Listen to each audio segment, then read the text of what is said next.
Danas klinci imaju streaming servise, tisuće crtića, bilo kad, bilo gdje. Ali nekad je dječja sreća imala točno određeno vrijeme. 19 sati i 15 minuta. Nije bilo biranja. Što puste, to gledaš.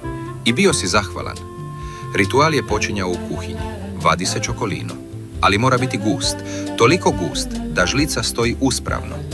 S tom zdjelicom se trčalo pred televizor i onda magija.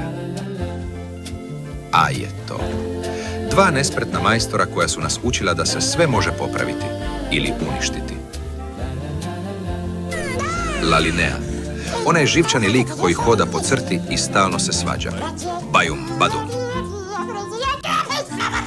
Odlično obavljen posao. Pa oni zanimljivi snorkirci i njihov šareni svijet pod morem. Ili naš Baltazar, koji je hodao gore dolje dok ne smisli rješenje. On nas je učio da je mašta jača od sile. Tu je bio i Stripir.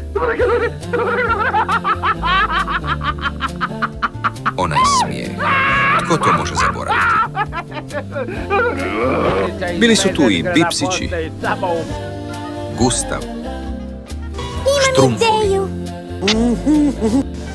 Bolek i Lolek. Trajalo je samo 5 minuta. 5 minuta u kojima je cijela država, ona mala, do metar visine, stala. Nije se disala. Svaka sekunda se upijala. A onda hladan tuš. Slova na ekranu. EPP ili ekonomska propaganda. To je značilo da je kraj blizu. Jer čim bi se na ekranu pojavio onaj ozbiljni analogni sat ili globus koji se vrti uz dramatičnu glazbu dnevnika, znalo se. Feierund.